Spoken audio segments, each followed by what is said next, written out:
Hi, everybody, and welcome to another daily presentation. This is the market overview for the 5th of July, 2024. And these are the key events that you should familiarize yourself before starting your own trading day. Now, the first and sole topic of the day is, without a doubt, the incoming NFP print for the month of June. And this is what traders will be fixating upon in today's session. So, the main attraction for the day after yesterday's 4th of July celebrations will be the employment report from the United States for the month of June, which will provide, hopefully, traders with valuable clues as so far to assess how the Federal Reserve is gonna proceed with its monetary policy practices for the second half of 2024. So, in regards to the inbound employment report, forecasters see the headline non-farm payrolls figure easing to 189,000 in June after May's surprise 272,000 jump, whereas both the unemployment rate and wage growth is seen standing still at the 4.4% and 4.1% respectively, after both of them surprising to the upside in the prior month as well. So, given these forecasts, if the actual results match expectations, we would reasonably expect to see the greenback facing severe pressure, extending in a sense its weekly fall in the FX market, which will in theory be beneficial for both equities and commodities. More specifically, we're talking about gold and silver here, as the data will be indeed in favor for looser financial conditions. That will, in a sense, point out that the labor market of the United States is slowly but steadily deteriorating, which will validate looser financial conditions from policymakers, albeit them saying inflation is not yet at the desirable target, or it's not making the desirable developments that will allow them to slash them near the end of the year. So we have another contradiction between views of the market and Fed policymakers, one more specifically President Daly, but still. So the rationale is that should that be the case, should we see a looser or a less tight than expected employment market in the United States, that could possibly entice the Fed to start slashing rates, as the combination of the relative labor market weakness, and again this is relative, and the downturn in services activity, much like we saw earlier this week with the ISM non-manufacturing PMI. These developments alone do not validate the prolongment of the current monetary policy regime of the central bank, and cuts are indirectly validated. Okay, at least this is what the market expects to see happening. Okay, so shall we observe on the flip side, however, that the NFP is going to come out robust and above expectations, let's just say 220,000, okay? A surprise, and we also have a surprise downtick of the unemployment rate below the 4% level, and the detachment from the historical average of 4%, okay? We will reasonably expect to see odds for two rate cuts in the September and December meeting facing more dilution. If I'm not mistaken, the last time I've checked the Fed funds futures probabilities, we saw around a 60% chance for a 25 basis point cut in the September meeting, and about 40 to 45% for the December meeting. These will get diluted. They are not expected to be abolished entirely from the picture, even though because we still see there's much progress to be made and more data to be seen in order for us and market participants, anyways, money market participants, to say with confidence that, you know what, the Fed is going to indeed go with two cuts. Okay, further evidence is needed. We are siding with caution once again and listen loudly and clearly what Fed policymakers are saying. They are not currently in favor for excessive cuts. Maybe we're going to see one, maybe we're not going to see anyone at all. All the lights are falling on inflation primarily, and less with employment and consumption and services growth activity and all that. So again, we are currently standing our ground. We don't see uh, any sort of rushing from the Fed taking place in 2024.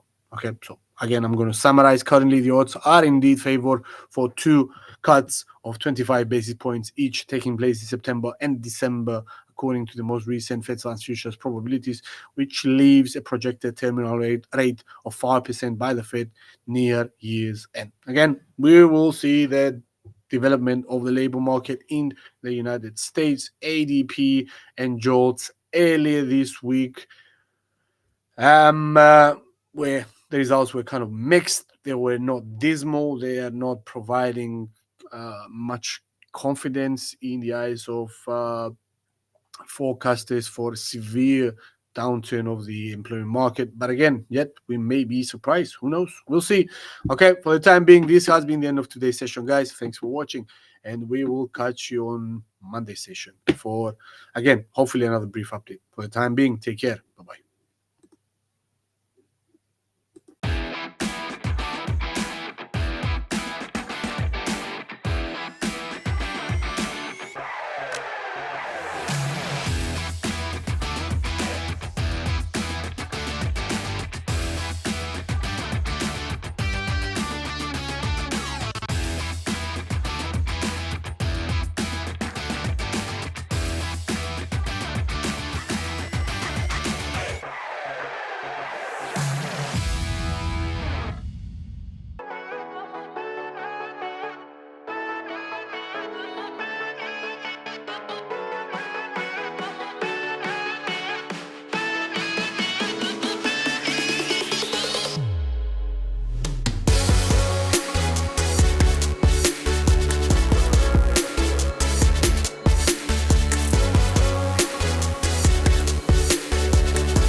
Welcome, everybody, to another episode of our series, our webinar series. Today, we're going to talk about moving average convergence and divergence strategies, or in other words, we're going to talk about what is the MACD and how you can apply that to your trading regime or to your trading plan, if you would like.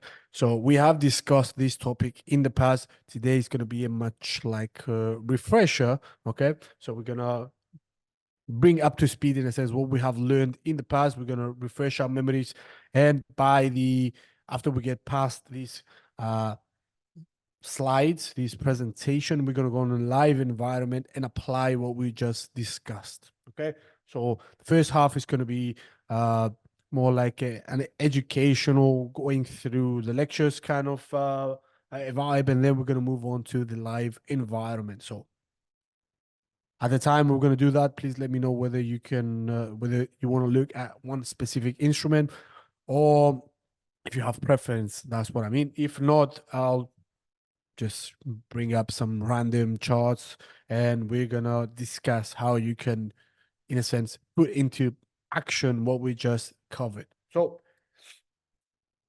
again, today's webinar is going to be moving average convergence and divergence, and in a sense, strategies. Let's get started. This is a quick warning, risk warning, and a disclaimer. You can read this at your own time. So moving on. So there are, in the past, I've mentioned I'd like to split this kind of topic meaning whatever comes under technical analysis, into two main branches.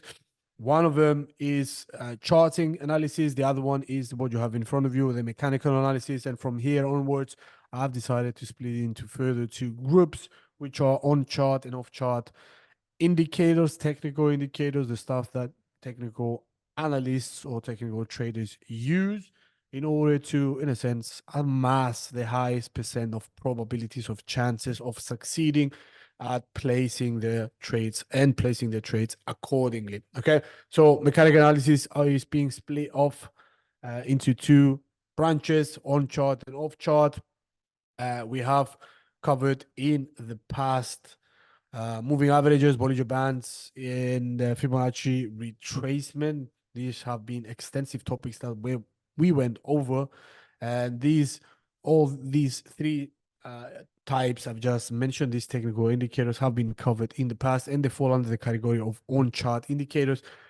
Technical indicators, you're going to find them in a sense on top of price action, whereas on the other side of the equation, the other kind of split of the other branch of mechanical analysis is what we call off-chart indicators, which are in a sense can be in a sense found on a separate window below the price action. It's not going to be overlaid on top of price action. It's going to be below that on a different segment.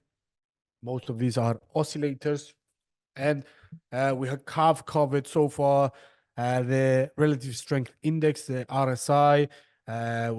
We have covered momentum. Today we're going to cover moving average convergence and divergence, which is the main topic of the day. And again, discuss possible strategies that you can undertake while using this technical indicator. So, what is MACD? What is moving average convergence and divergence? Okay. This is a technical definition, again, to refresh our memory. So the moving average convergence divergence is a trend following momentum indicator that measures the relationship of two moving averages, hence the name moving average convergence and divergence. So it applies, it uses to moving average, much like we have done in the prior webinar.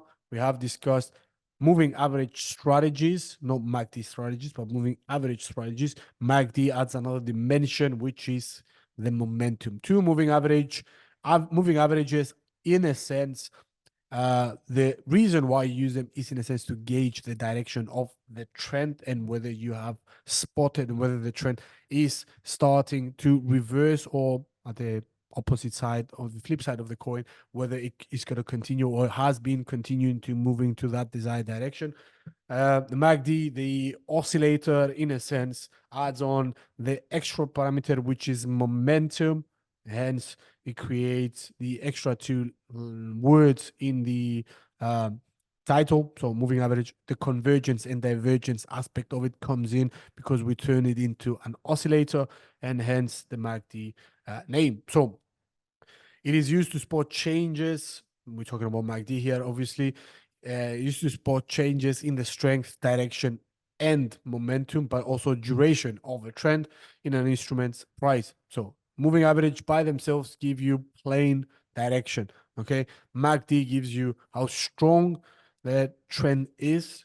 Obviously, it gives you the direction of the trend. How fast are the prices evolving or climbing or falling, which is in other words of describing momentum, but also how long these kind of fluctuations between up and down or north or south or whatever that is have been taken place. So for how long? So it also describes duration of a trend. It outlays that duration. Okay, and all these are important factors that we do need to take into consideration when we apply the MACD on our charts. It's not merely about identifying the current trend. It also gives us the other valuable aspects, which are the strength, momentum, but also the duration. Okay, so once added to the chart, it can be found on the bottom of the price action. Since it is an oscillator, much like RSI, much like R Williams, much like stochastic, these are all oscillators, which again, at the end of the day, measures the strength of the prevailing trend alongside with possible signals of the change in a trend. Okay, so what we do care about when we use MACD is whether the trend has shifted or whether the indicator is validating that the trend is going to continue or has been or it is currently continuing on towards the primary direction. So it can also be plotted as a histogram. Okay, it's another aspect of the MACD indicator, which moves above and below the baseline, the zero line, what we call, and signals either strength or weakness in price. You can visualize this much like the RSI. So above 50 gives you an indication that price action is moving to higher ground. The bulls are in control, whereas below 50 reading of RSI means that the bears are in control. Much like the same fashion is the MACD indicator. So above the baseline, above the zero level, That means the prevailing strength of the move is in favor of the bulls, whereas below the zero line, below the baseline, the bears are taking, in a sense, control, are driving the price action. Okay, so the MACD is used by pretty much all types of traders. It does not discriminate against people that like to place orders or open positions or close positions on either a short time frame, medium or long term. So it has the usages on any given time frame. So scalpers can use it, are actually using it. Position traders are using it. Swing traders more primarily are using it, and many other types of traders are actually using this. Okay, because it has significantly substantial kind of valid signals. Obviously, if you learn how to decipher the information that it portrays. Okay, so it is indeed a useful technical indicator. I personally like it a lot. And something else to keep an eye out when we're talking about moving averages in general, hence moving average convergence and divergence as an indicator, is a lagging indicator, it's a trend following indicator. So therefore, if you have a trend, yes, it's useful.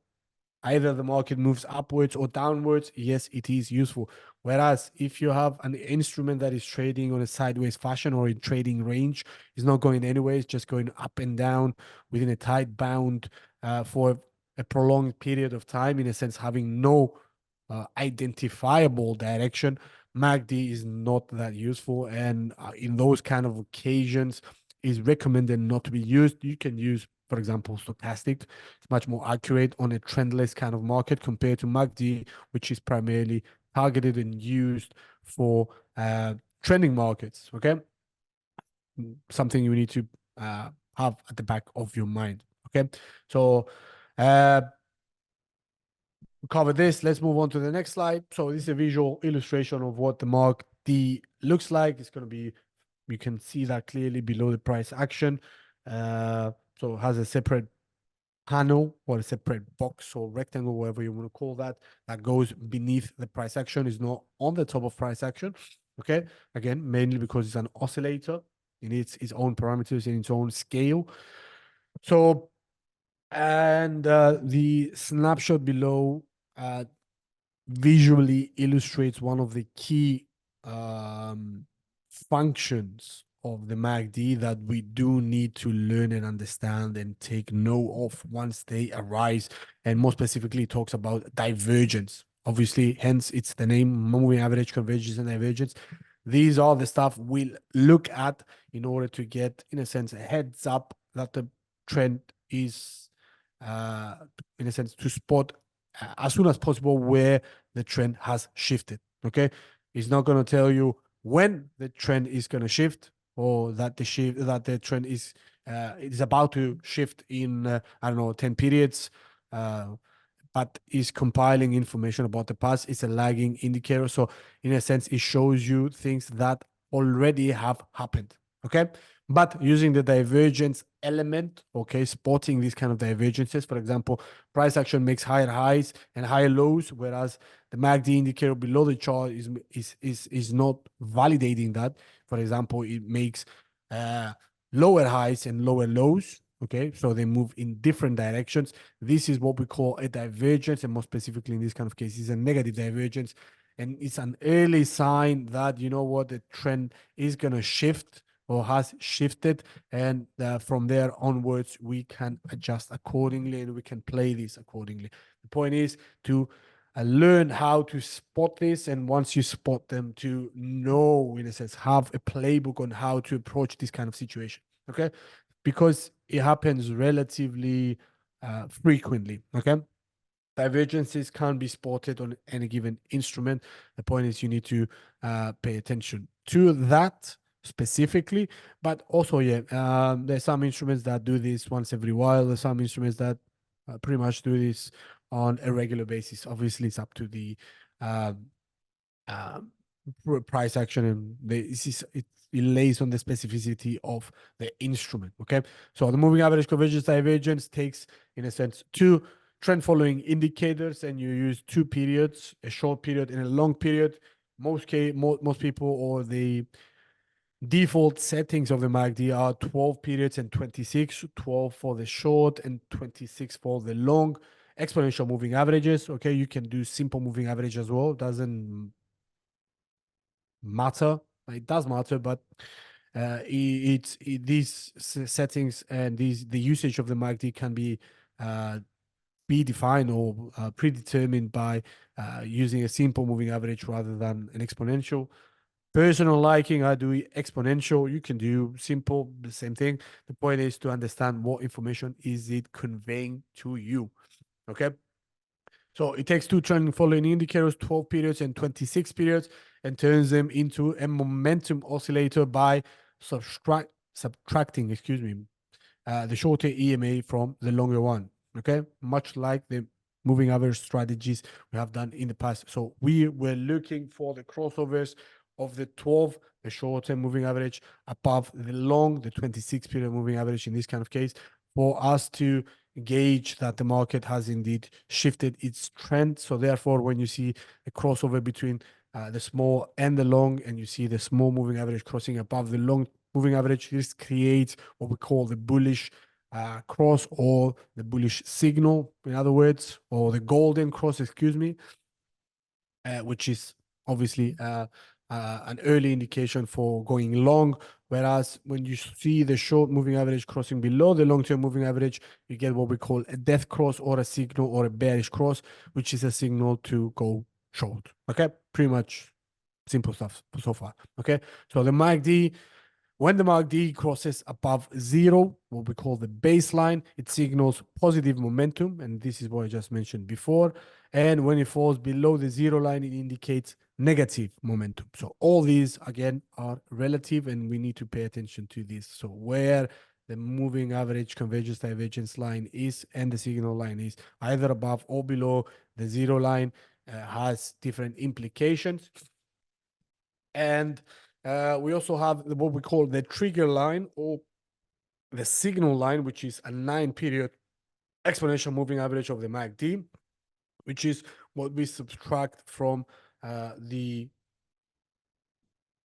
sum of the difference between the 26 and the 12, which gives us, in a sense, the MACD line, okay, is what we do care about. So the crossovers between the trigger line are used in a similar fashion as crossovers between two moving average, what we just discussed, okay? So MACD is, in a sense, the MACD line, which is the difference between the 12 and the 26, okay?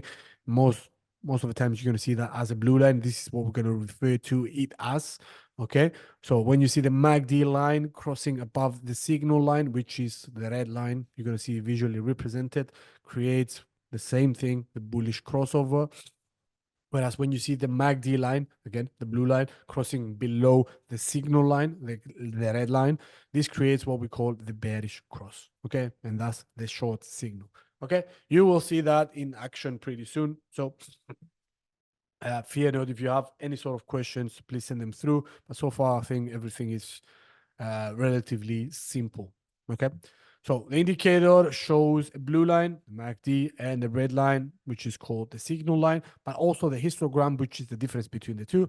And in a sense, the histogram calculates the difference between the two lines. So the values are calculated from the price of the trading instrument in the main part of the graph. And for example, okay, so for visual illustration purposes only, let's discuss this upcoming scenarios. Okay, so in a sense, this you see the MACD line, the blue line, which is the difference between the 12 and the 26 period, which we just said. The signal line is the 9-period exponential moving average. Okay. And you also have the histogram, which is the difference between the blue and the red line. So the period of the moving average on which the MACD is based can vary, okay? And you can use, instead of 12 and 26, you can do 20 and 50, okay? You do you, okay? But the most common parameters involve a faster EMA, which is the 12 period, and the 26, and the signal line is most of the times the 9. So when you hear someone, ask someone, for example, what are your MACD settings? Okay, he's going to say, for example, 12, 26, and 9. Okay, so 12 refers to the short-term moving average, 26 refers to the long-term moving average, okay, and the 9 is the signal line. Okay, so this is one way to conceptualize this. Okay, so MACD visualization, once again, okay, what do we care about is first and foremost, it's actually not with a hierarchical order. I'm just going to outlay the stuff that we do need to pay attention to, at least when you use the MACD indicator. That's the whole point. So you look for the crossovers between the blue line and the red line. So the MACD line with a signal line. These are stuff that we do look for. Okay, another time happen here, here as well, here as well. Okay, a time here, another one here. Okay, and the first thing, this is something else. This is the primary thing that we pay attention to, but also we pay attention to the relative positioning of the MACD line, more specifically the blue line, whether is up above the upper quadrant, or if you like the baseline. This is the baseline. Yep, my handwriting is not going to get better anytime soon, so please bear with me. So the baseline is what we call also the zero line.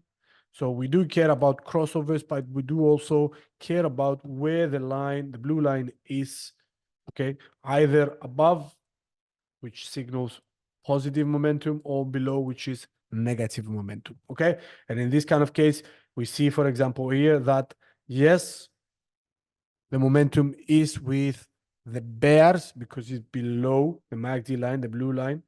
This one is below the zero line. That means the bears are in control, but their strength is weakening because you see the momentum waning out. Okay.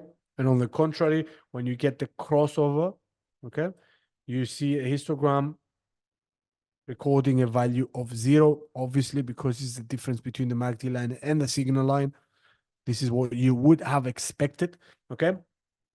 So in contrast, when you see the blue line, the MACD line, this at this point here, crossing into positive territory, okay, from negative to positive, that means in a sense that the bearish momentum is waning out and the momentum now starts to lay on the side of the bulls. So the bulls have taken control of the price action in this kind of scenario. And there from here onwards, you can see the momentum waning out from the bulls, the bears taking control, flattening out here, okay? And you see the bears taking the initiative once again. So the momentum is on the side of the bears. In this kind of case, we see this kind of flatlining here. So nobody's in control in this kind of region, if you like.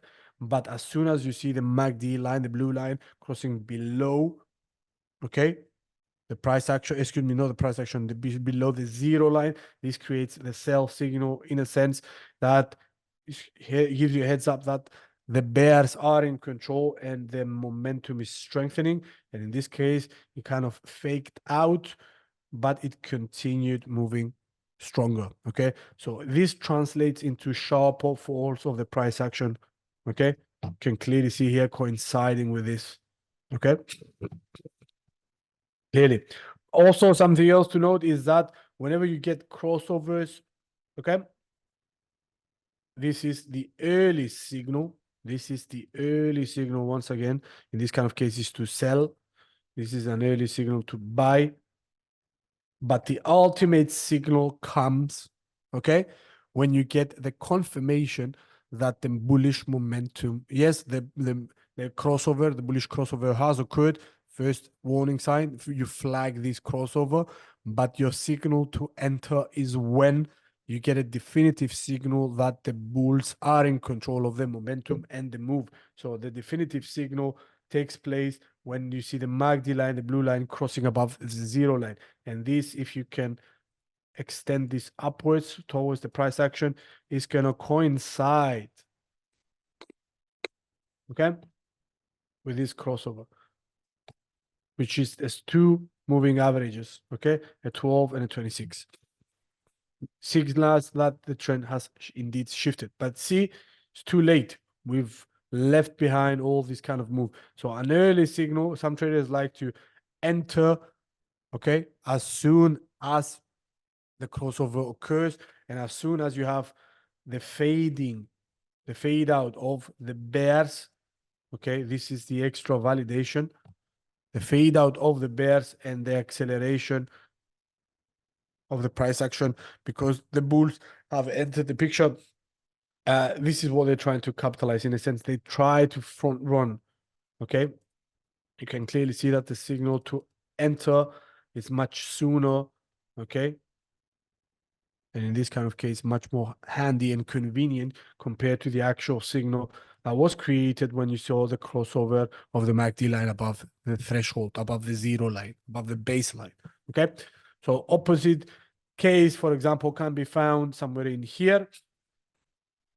You see the momentum of the bulls waning out, narrowing out, and then you see indecision. So this is a pivot point. This is where you see a shift in the trend, okay? And as you see the crossover, which is in a sense a signal to go short, coming up in here using the crossover between the MACD line and the blue line, okay? Which is somewhere in here, early signal to go short, okay? And the actual signal came here, okay? Obviously. In this kind of case, it worked nicely. You didn't let a lot of money on the table, but still entering the market as soon as you see the crossover is much more riskier compared to seeing the crossover, but also waiting for the MACD line to cross the threshold, the zero line, the baseline. Okay. This is the ultimate signal to enter, not this. Okay. But some traders like to jump the gun in order to leave as less money on the table as possible. So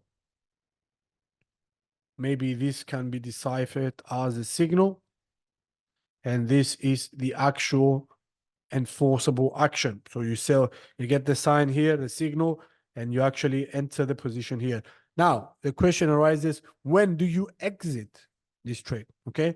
While using the moving average convergence divergence. Some people like to use the first initial crossover on the opposite direction. Obviously, you see the MACD line crossing below the signal line, bearish signal. So you await for the MACD line to cross above the signal line for your exit, which is in this kind of case, you see obviously the baseline recording a value of 0. Excuse me, the histogram recording a value of 0, which somewhat coincides with this area right here. So this is your covering of your position. Okay, so cover. If you went short there, you cover your position here, and you have this much profit. Okay, because you went short, price action fell, you are in a profit. Okay, but note that this has been this kind of situation. In this example, where is the mouse? Here. Okay, in this kind of situation, this was an early signal. Okay, that the trend was about to shift. Just give me a few moments, guys. I need to, yeah. An early signal to exit the position, and you left a lot of money on the table. Look at this. You left all of this behind because you jumped the gun while using only the crossovers. Okay. Some people, once again, like to exit the position once you see this again, which in this kind of case, once again, it kind of coincides with the same level. Again, you leave a lot of money on the table. So the best thing you could have done is a way for, in a sense, to see what's going to happen with this. Okay. And is the momentum of the bulls, okay, strong enough to overcome this kind of built up pressure by the sellers or not? This kind of case, the fact that you see the histogram bars not being large enough, okay, this would have been a definitive exit signal for me. But this does not happen, okay? You see small difference between the two, okay? And we're not even discussing divergence, by the way, here, yeah? This was your extra validation. So you are wait for the whole thing to unfold once again. You want to see what is going to happen after the crossover before exiting. In this kind of case, if you have risked it, much more money in the bank. Signal for you to exit would have been somewhere in here, which is, let's just assume somewhere in here. Okay, so you have a lot more money left, in a sense, in the chamber, but you don't take it. You leave it on the table and you walk away. Okay, which is not always bad.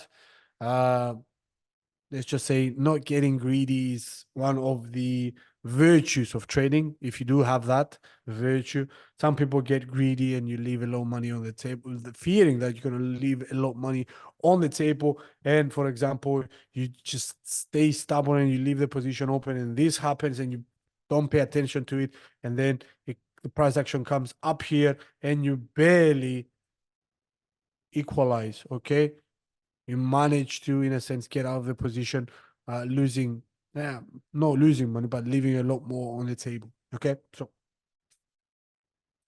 taking wins, it's a good thing. Okay, closing the positions early, not too early, but early. Okay, as soon as you see a definitive signal, it's okay, rather than just stubbornly sticking to your position, leaving it open, and in a sense wiping whatever profit you have made and possibly giving out some sort of losses. Okay, for the time being, take the single. You have perfectly timed the market. You do indeed take a lovely position here. You see the first definitive signal, take it out. No, at the end of the day, it's a win. A win is a win, no matter what. Okay, so same logic can be applied to when you close your trades as well. So if you open a position and the market reverses, it goes the opposite direction, in a sense, and you are losing money, it's essential to learn how to close that position with as minimal losses as possible. Okay, and taking the loss and moving forward, rather than leaving the position open, hoping that someday or sometime in the future you're gonna break even or possibly make money. Okay, at the end of the day, you keep your funds locked in a position that you should have closed a long time ago, and move somewhere else, and now you're stuck looking at the same thing and biting your nails and becoming nervous that, oh, when it's gonna pivot away and raise to that level that I'm gonna break even or possibly make money. There's no need to do that. Just take the loss and move forward. Okay, losses are indeed part of the game. The sooner you get familiar with them, not get complacent about it, but still accept the fact that you're going to have losses, but don't look out to make losses. In a sense, making sure that you are diligent enough to close your position once you make a mistake or an error judgment is, again, something that is a virtue in trading circles, if you will, like. Okay, so enough will be about blabbering about stuff.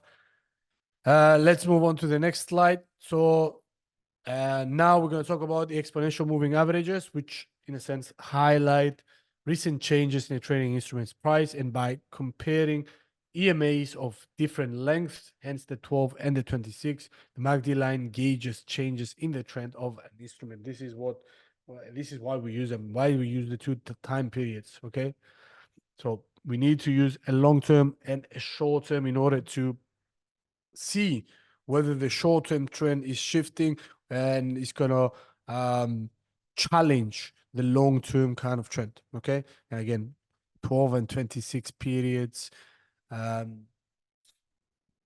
from a zoomed out perspective, are not a lot. I've seen people use moving averages of 50 periods and 200. So there's no comparison between 12 and 26. So it's a whole different ball game there. So when we're gonna talk about primary trends and intermediate trends and short-term trends and all that kind of stuff, for the time being, we're focusing on the 12 and the 26, which excuse me, which are ideal for quote unquote short to medium kind of trends.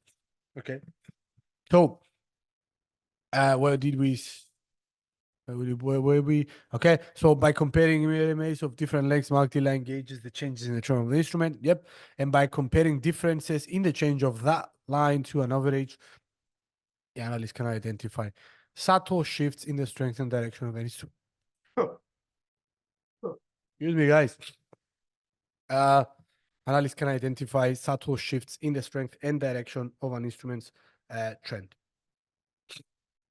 So traders recognize three meaningful signals generated by the MACD indicator, which is when the MACD line crosses the signal line. Give me 1 sec. Which is what we have discussed in the past. We're talking about this. This is the first type of signal. Okay, when the MACD line crosses the zero line, which is this signal, and when there is divergence between the MACD line and between the histogram. Okay, we're going to discuss that on a live environment. Okay, so graphically, this corresponds to the red line crossing the histogram, the blue line crossing the x-axis, and the price action is making higher highs. Okay, whereas the histogram, okay, creates lower highs. Okay, something different in a sense than what the price action. Let's see if we can spot that here. So we see the price action, okay, making higher highs, okay, higher highs, without a doubt, whereas the histogram does not. This is divergence, okay? This does not coincide. The histogram bars, where is it? The histogram bars are not coinciding with the price action in this kind of region right here, okay? You see upwards, moving downwards, okay? This signals that the momentum is waning, and therefore you prepare for a shift in trend, okay? And the shift comes right here with this kind of signal. This is why it was appropriate to enter at this kind of level, because you saw the divergence beforehand, okay? Do we see any other sort of divergences here? I don't think so, okay? You see MACD here, recording a high. From here onwards, you see them moving to lower ground. Price action does move on to lower ground, coincides. Then you see a formation of a low, okay? And then a shift upwards, pretty much self-explanatory. But from here onwards, 1, 2, 3 highs. Let's just say 1, 2, where is the third? Nowhere, okay? The histogram bar should have been somewhere up here. Not the case. And this is what we call divergence, okay? Price action is making higher highs, whereas the MACD, the histogram bar below the chart on the oscillator, the MACD is recording lower highs, okay? One is moving upwards, the other one is moving downwards. Signals an early signal that the shift may be pivoting away, okay? So again, pretty much described here, understood, okay? So final slide, and then we're going to move on to a live environment. So the signal line crossover, that's another, if not the most important, one of the most important aspects of the MACD. This is what we care about. So the signal line crossovers are the primary cues provided by the MACD. So the standard interpretation is to buy when the MACD, remember the blue line, crosses up through the signal line, the red line, okay? And sell when it crosses below the signal line, okay? So the upwards move is called what we call a bullish crossover, and the downwards move is called a bearish crossover, okay? So respectively, they indicate that the trend is an instrument is about to accelerate in the direction of the crossover, and that the histogram shows when a crossing occurs. Remember, when you get crossovers between the MACD and the signal line, the blue line and the red line, the histogram bar always records a value of 0, okay? Because you have the shift, okay? This is where the shift occurred. So hence, the histogram is the difference between the MACD line and the signal line. So therefore, it's no surprise that you get a value of 0. So when they cross, there is no difference between them. Okay, so the histogram can also help visualize when the two lines are approaching a crossover. Okay, so though it may not show a difference, changing size of the difference can indicate acceleration of the trend. And also the difference between the MACD, how far apart the two lines are growing, the faster and the more sharper the price action is actually making headway. Okay, so the larger the difference between the MACD and the signal line, the further they are apart, strong signals stronger momentum, either upwards or downwards, depending where the market is moving. Okay, so a narrowing histogram suggests that a crossover may be approaching, and a widening histogram suggests that ongoing trend is likely to get even stronger. Okay, so let's move on to the live environment. I don't see any suggested instruments. I don't know. Let's see, what do we have here? Yep, let's go for Netflix. Okay. MACD down here. Also have the RSI. I like to use them in conjunction.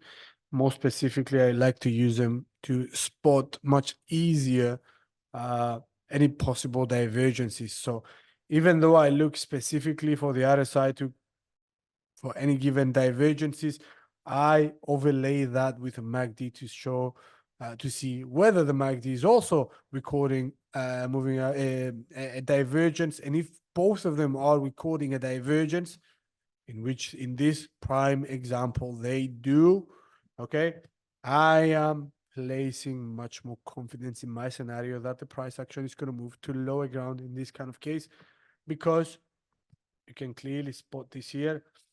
After this, you see, oh, wrong tool. You see a higher high. Okay, this is the former high, irrelevant in this kind of case. RSI value creates a fresh. Let me do it like this. Give me 1 second, guys.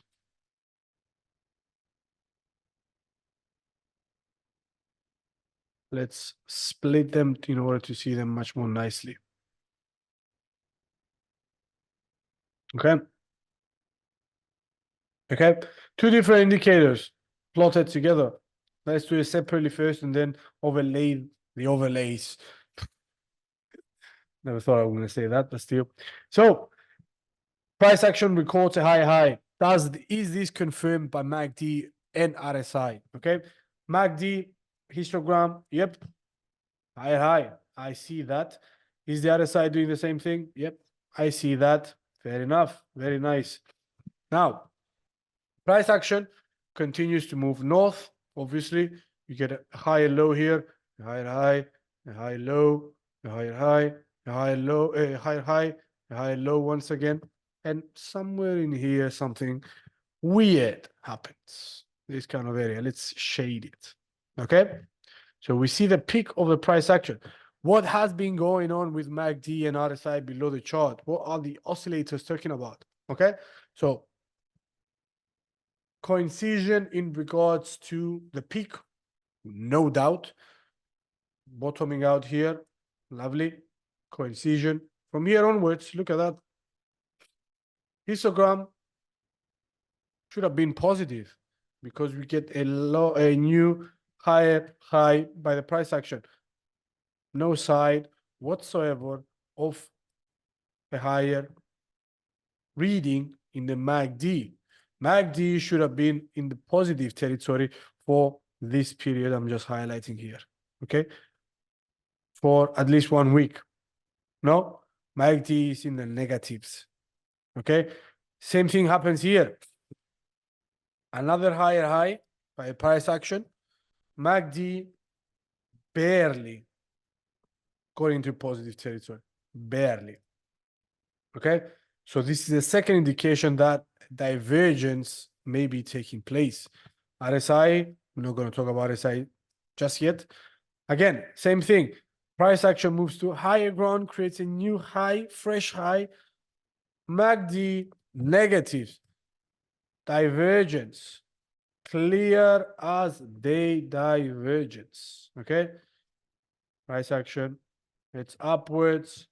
MACD is not doing the same thing. Look at this. It's even low. Okay. Moving to lower ground. You see the lines? You see the arrows? Okay. One is pointing upwards. Price action is moving to higher ground, whereas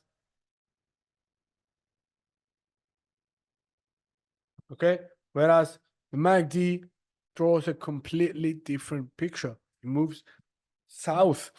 This is what we call divergence. This is where we pay close attention to this kind of level.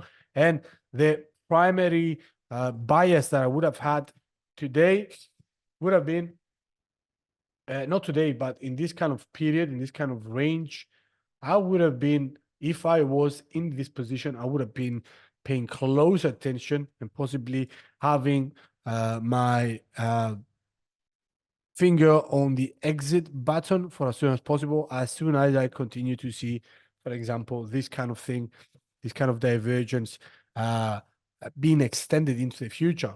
Okay. So, and from there onwards, if I didn't have a position, my bias would have been for a short order. And that's okay. Possibly having a target down here where we had prior resistance, which has turned into now possible support level. Maybe this, okay? I'm going to give a little bit more room for the price action to head to high ground, okay? And we have a risk reward ratio of 5. We're talking about crazy, okay? This is a lot. Let's just say adjust it down here, much more applicable, much more safer, okay? Cautionary kind of stance. But obviously, we couldn't have had predicted this in pre-market. You see, Netflix reported its earnings yesterday, even though the results are both a beat, both the EPS and the revenue figures have exceeded expectations for some reason, possibly due to the negative outlook going forward about the Netflix, I don't know, subscriber growth or new television series or whatever that is. I haven't had the time to investigate what has happened and why we see Netflix trending in the pre-markets by trending lower by what? Almost 6.5%.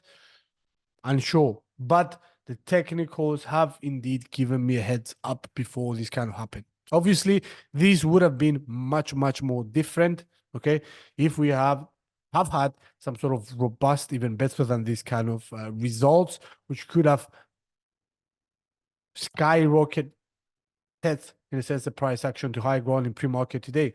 Nobody knows. That's why we wouldn't have touched, for example, yesterday, the day before this, even though you spot the divergence,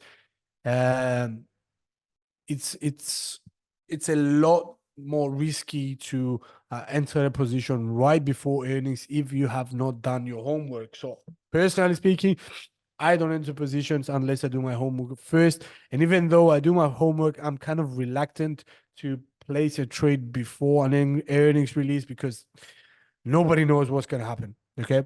So either super beat, either dismal kind of results, they can create severe liquidity and volatility surrounding an equity, an instrument. So therefore, personally speaking, I like not to trade this. I like to see earnings releases and earning results before I place my trades. Okay. So in this kind of case, even though the technicals actually worked in our favor, it's not realistic to go beforehand. It's not advised anyways. No,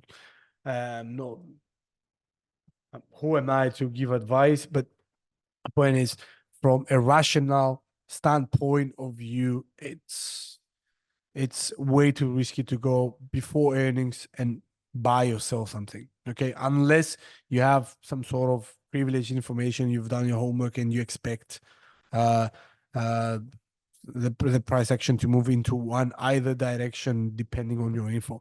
Okay, in this kind of case, I have not delved into too much about Netflix. I don't know what happened, even though I can see the surface right now. Yeah, they have a bit of their EPS and revenue targets, and still the price action moves to lower ground in pre-market session. I have no idea what's going on. I'm gonna investigate this further and head on further from there onwards. Who knows? Maybe post today's market open, maybe you're going to see the price action moving back to the prior trading range. Okay. In a sense, people deep buying Netflix and taking, in a sense, for granted that they have beat both earnings and EPS targets. Who knows? We'll see. I'm going to wait and see at least 1 or 2 trading sessions after an EPS release, an earnings report, to get the gist of what's going on. What has happened? Did the volatility ease? I'm way too late now. Okay. I'm looking for what's going to happen into the future. But going back to the topic, MACD in this kind of case gave you an early signal that divergence, that for example, the bulls momentum, even though you have higher highs, the momentum of the bulls is waning out and the sellers are entering the picture. And most of the times you see these kind of sharp falls, albeit the earnings release in today's session. This may actually be technical, okay? This reaction, I mean, in the pre-market today, may be indeed technical, okay? So either traders spotting this kind of divergence, which has been going on for quite some time now. It's been on for, let me highlight this kind of period. Let's just say the earliest signal was from somewhere in here to here. So we're talking about a month. So a month of divergence, okay? So it's a lot of time for people to spot this. Maybe they did spot this, and that's why we see Netflix price action moving to lower ground, albeit favorable bit of their EPS and revenue targets. Okay, so again, let's look past this and let's do an actual study of using the MACD. Okay, so given the parameters, the components of the MACD, as we mentioned, we look for crossovers. This is a crossover. This is a bullish crossover because we have the MACD line crossing above, okay, the signal line, the red line, okay, creates this crossover, this bullish crossover. Let's highlight that on our chart. You see price action moving to high ground, okay. In a sense, this was a gap up post favorable releases of the earnings call, okay, the earnings report. This report, yesterday's report, was even much better than the prior one, and for some reason the price is falling, whereas here you see the complete opposite. It opens up with a gap up. This is going to open with a gap down into this session. We'll see how it behaves throughout the session, but yeah, look at this. So what do we see? The crossover right here. The actual signal to enter was when you see this, okay? And it's when the MACD line, the blue line, crosses above the threshold. So the MACD turns positive. That's when the actual entry point is, okay? So these could have very well been an entry, something like this. So playing it off here, risking in a sense 6%. I think that's relatively cautious. Okay. Whereas, do you await for the next crossover to occur before exiting your position, which is somewhere in here? Okay. This is the first initial sign for you to get the hell out. Okay, in this kind of case, we're talking about how much?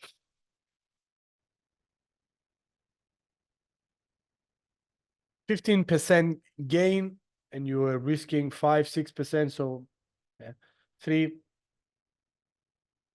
risk ratio of 1 to 3. That's very nice. This is my personal favorite. I like the 3.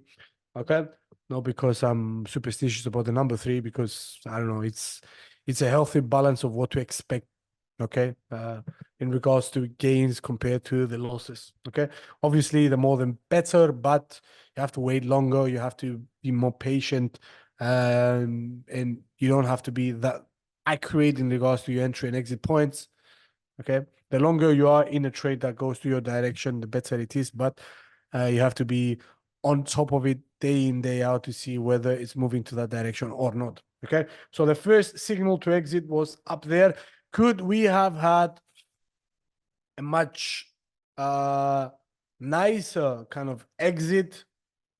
Yep, it would have been when you see the crossover between the MACD line, the blue line, below the 0 line, which has not yet happened. Okay, so this exit, you would have used the crossover. Okay, much like the one we use as a signal, okay, to enter the market after the crossover between the blue line, okay, and the 0 line, the baseline.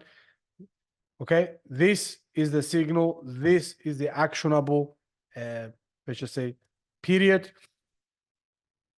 Therefore, or with the same type of token, this crossover is the first signal to exit, but the actual closing of the position would have occurred after we see the MACD line, the blue line, crossing below the threshold, and this is the threshold. Let me highlight it for you, please. Give me a sec.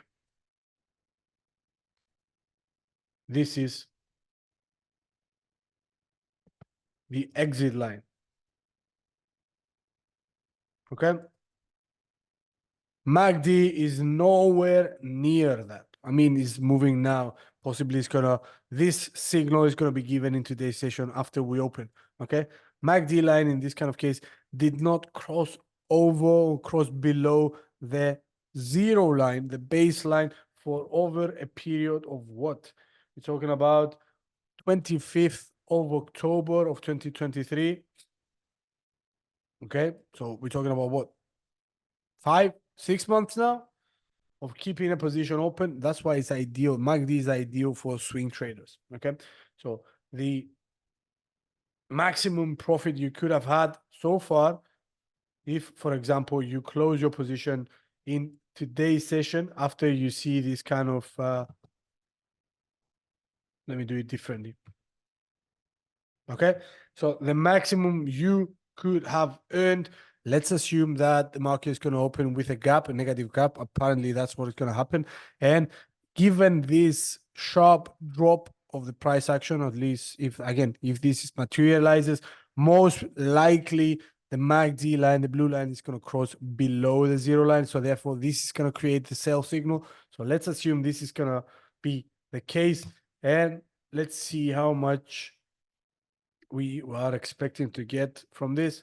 So close to 40% if we actually exit the position near at the start of the trading session without looking at what's going to happen afterwards. Okay, so comparing 15% to 40, there's levels to the game. So we're talking about a risk reward ratio of how much?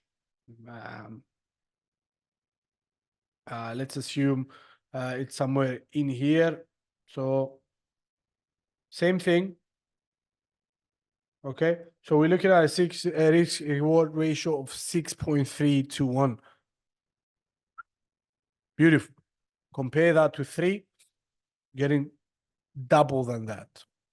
Yeah, 3 times as much actually in regards to percentage gain. Okay, so 40% comparing that to 15. Okay, obviously there's magnitude to this, but if we have been paying attention to this and we have been spotting the divergence, okay?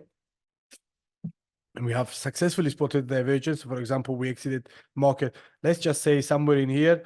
We're talking about a potential reward of 50%. Okay, 50 what? 52%. Okay, so we're talking about 15, 40, and 52. Okay, so you see how significantly beneficial is the MACD as an indicator in a market or an instrument, looking at an instrument or a market that actually trends.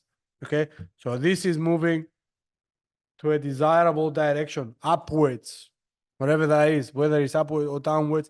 MACD can be used, okay, efficiently to time entry and exit points. Whereas when you have an instrument that is trading on between a close range, this does not work properly. MACD does not work properly. Okay, so this is something you need to keep at the back of your mind. Okay. Do we have more time? No. Unfortunately, guys, this brings us to the end of today's session, guys. I don't see anyone saying you want to look at something else. So let's just leave it at this. Thanks for watching. And we'll catch you next week for another episode of our series. For the time being, take care. Bye-bye. Have a lovely, lovely weekend. See you.